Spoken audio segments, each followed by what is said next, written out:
مرحبا بكم في الجزء الثالث من الضرائب المتوالية RLC.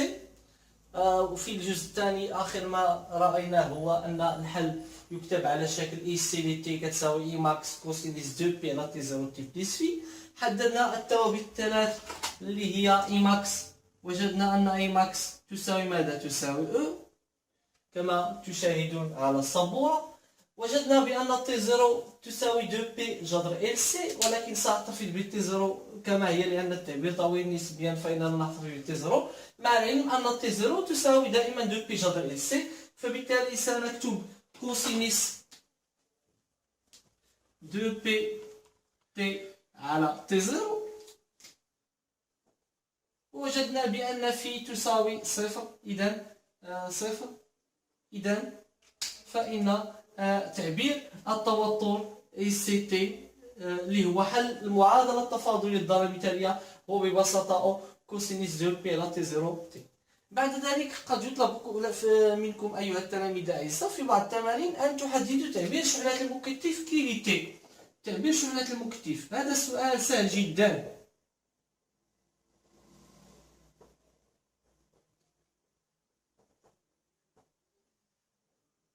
دائما نحن نعرف العلاقة ديال شحنات المكثف اللي هي كي تساوي سي فوا اي سي. إذا كي تتغير بدالة الزمان، اي سي تتغير بدالة الزمان.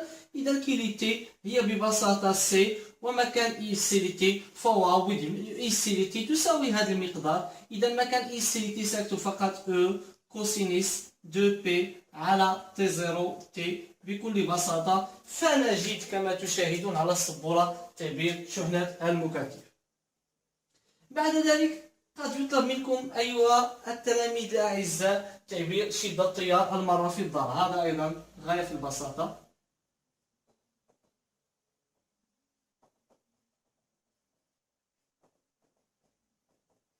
إذا الجميع يعلم كما رأينا في الفيديوهات السابقة بأن شدة التيار إي ما هي إلا مشتقات الشحنة، أي أن إي تساوي ماذا؟ دي كي على دي تي.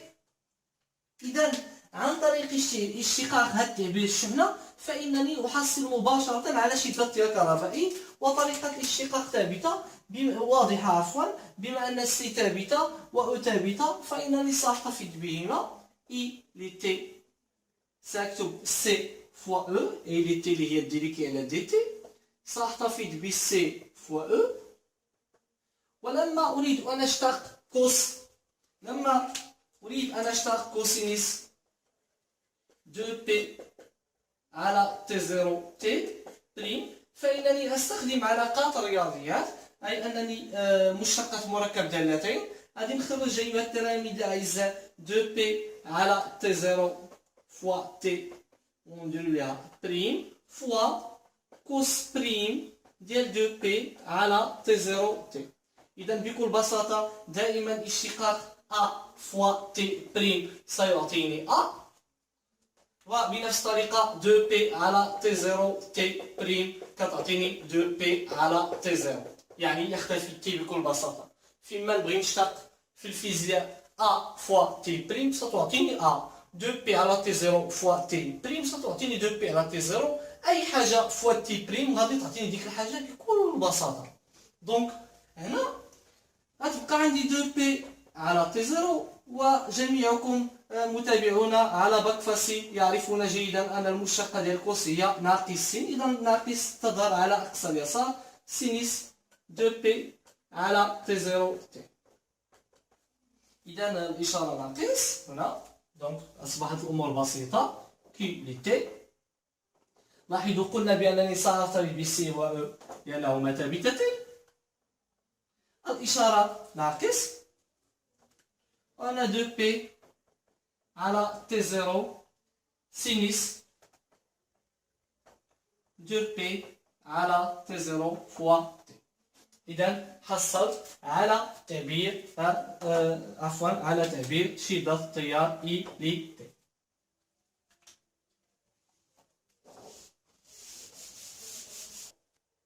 إذا في الفقرة الموالية يطلب منكم أن تبينوا أن تي زيرو لها بعد زمني وهذا يتم دائما باستعمال معادلة بالأبعاد. نعلم أن تعبير T0 يساوي 2P جذر LC. إذا هنا يجب أن نحدد البعد ديال معامل تحريض L ديال الوشيعة والبعد ديال C سعة المكتف. لماذا لا أخذ بعين الاعتبار 2P؟ لأن 2P هو ببساطة عدد، والعدد ليس له بعد، يعني هو عدد إذا ليس له بعد، يعني لا يؤخذ بعين الاعتبار في معادلة الأبعاد. إذا سنحدد أولا C. نعلم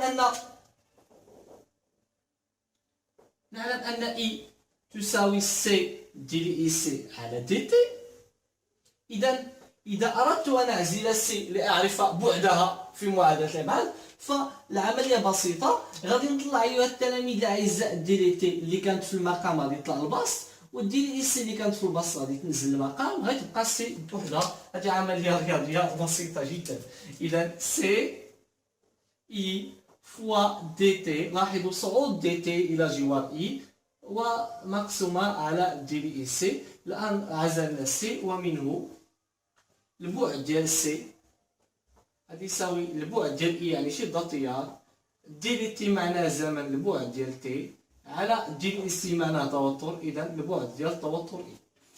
من جهة أخرى نعلم أن ال تساوي ال دي على دي تي. نبسط دائما الأمور كما في المقرر ونفترض أن الوشيعة التي لدي وشيعة مثالية. إذا هنا الهدف مجددا أن أحصل على البعد ديال N بنفس الطريقة أيها التلاميذ الأعزاء. دي تي اللي كانت في المقام غادي يطلع عند البسط، والدي اللي كانت في البسط غتنزل المقام لنعزل L. إذا L تساوي L فوا دي تي على ماذا؟ على دي ومنه البعد ديال L. دونك ال توتر دي تي زمن ودي اي شدة التيار، وبالتالي البعد ديال تي زيرو كما أشرنا إلى ذلك فإن دو بي لن نأخذها بعين الاعتبار لأنها مجرد عدد. دونك جذر البعد ديال ال فوا البعد ديال سي، البعد ديال ال فوا البعد ديال سي. إذا جذر البعد ديال ال كما لاحظتم على السبورة أيها التلاميذ الأعزاء هو إي فوا تي على ماذا؟ على إي. والبعد ديال سي كما تشاهدون هو مجددا إي فوا تي على ماذا؟ على إي أي التوتر. لاحظوا وجود اختزالات هنا، التوتر إي سيختفي مع التوتر إي، و شدة التيار إي ستختفي مع شدة التيار إي. نلاحظ تي فوا تي معناه تي أس 2،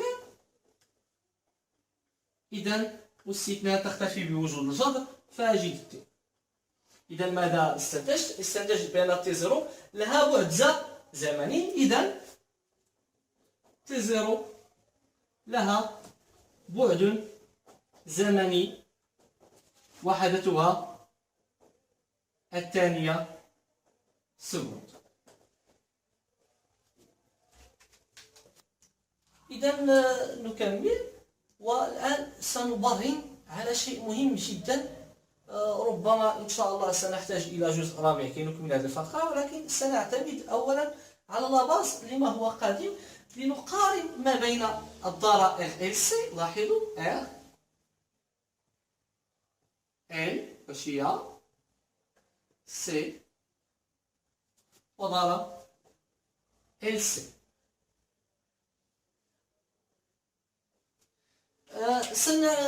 سنحدد المعادلة التفاضلية التي تحققها شحنة المكثف. انتبه، أقول جيدا شحنة المكثف، لأن المعادلة التفاضلية التي أشرنا إليها في الأجزاء السابقة هي معادلة تفاضلية يحققها توتر المكثف وليس شحنة المكثف. الفوفير اتونسيون. دونك هنا قانون إضافية التوترات يعطي AR زائد AL زائد EC تساوي صفر نظرا لغياب المولد. إذا هذه تصبح R فوا E، وهذه تصبح R فوا E زائد L دي إي على دي تي. زائد اي سي تساوي ماذا؟ تساوي صفر. واضح؟ إذا هنا تعميل بسيط اي عامل ار كبيرة زائد ار صغيرة زائد ال دي لي اي على دي تي زائد اي سي تساوي صفر. الآن سنحول إلى الشحنة. الطريقة بسيطة. لدي اي تمثل دي لي كي على دي تي. هذا يستلزم ماذا؟ إذا اشتققت اي فاحصل دي لي اي على دي تي، وبالتالي سأشتق دي لي كي على دي تي وستصبح دي كاري لي كي على دي تي كاري. ونعلم أن كي تساوي سي فوا اي سي. يجب أن يختفي التوتر لأن عندي معادلة تفاضلية ديال الشحنة. ونبه إلى أنه يجب أن يختفي التوتر اي سي لأن عندي معادلة تفاضلية ديال الشحنة. إذا اي سي ستصبح ماذا؟ كي على سي. بناء على التعبير اي سي ستصبح كي على سي. إذا الأمور تصبح بسيطة. مكان اي سأكتب دي لي كي على دي تي عامل ار كبيرة زائد ار صغيرة زائد ال، ومكان دي لي إلى دي تي دي كاري لي كي على دي تي كاري، ومكان اي سي كي على سي تساوي صفر. إذا هذه هي المعادلة التفاضلية التي تحققها شحنة المكتف. انتبهوا جيدا لأننا سنصل بها إلى شيء مهم جدا في الفقرة الأخيرة أو في الجزء الرابع إن شاء الله. هنا سنفترض أن هذه ضارة مثالية. ما معنى ضارة مثالية؟ لاحظوا أننا حذفنا مقاومة الموصل الأمي واستعملنا وشيعة مثالية، يعني أن المقاومة الداخلية هذه وشيعة مهملة، فبالتالي R تقريبا تساوي صفر. إذا المعادلة التفاضلية مجددا قانون إضافية التوترات سيعطيني AL زائد AC تساوي صفر. AL كتساوي فقط L دي لي إلى دي تي. لماذا؟ لأن R تساوي صفر زائد AC تساوي ماذا؟ تساوي صفر. إذا لأن E تساوي دي لي كي على دي تي، معنى ذلك أن دي لي إي على دي تي تساوي دي كاري لي كي على دي تي كاري، وكي تساوي سي فوا اي سي، معنى ذلك أن اي سي تساوي ماذا؟ كي على سي. إذا في السطر الأخير لاحظوا ال سأكتبها مكان دي لي على دي تي. وجدت أن دي لي على دي تي ما هي إلا دي كاري لي كي على دي تي كاري، ومكان اي سي وجدت أن اي سي هي كي على سي.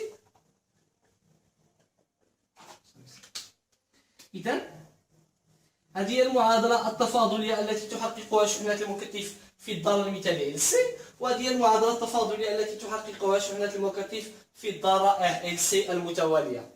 انتبهوا معي جيدا أيها التلاميذ الأعزاء، لأننا سنبرهن في الجزء الرابع بأن هنا الطاقة تضيع وبالتالي تتناقص، يعني نحصل على ذبذبات شبه دورية ونحصل على ظاهرة الخمود، بينما هنا الطاقة لا تضيع وإنما تنخفض، بمعنى أننا نحافظ على الطاقة وتبقى الطاقة ثابتة، فبالتالي نحصل على ذبذبات دورية.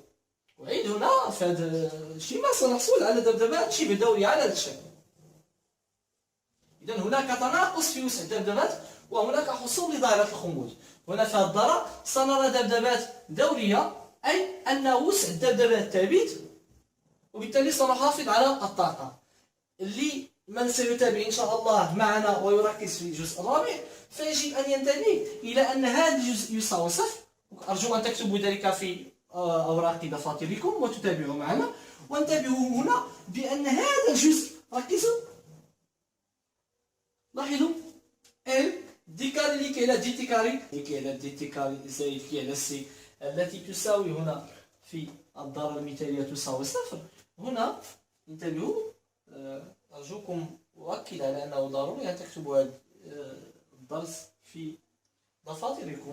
لاحظوا أن هذا المقدار إذا حولنا هذا إلى الطرف الآخر سيصبح مع إشارة ناقص. سأجد ال دي كاري دي كي على دي تي كاري زائد كي على سي تساوي ناقص دي كي على دي تي عامل ار كبيرة زائد ار صغيرة. إذا دي كي على دي تي ما هي إلا شدة تيار إي، إذا ستصبح ناقص إي فوا ار توتال. دونك هذا مهم جدا. إذا أشكركم على انتباهكم. سنستخدم هذه المعطيات في الجزء الرابع إن شاء الله والأخير لنبرهن أن الطاقة هنا تضيع وتتبدل بمفعول جول، وبالتالي كما قلنا نحصل على ذبذبات شبه دورية، وبأن هنا الطاقة تنخفض ولا تضيع وبالتالي نحصل على ذبذبات دورية. والسلام عليكم ورحمة الله تعالى وبركاته.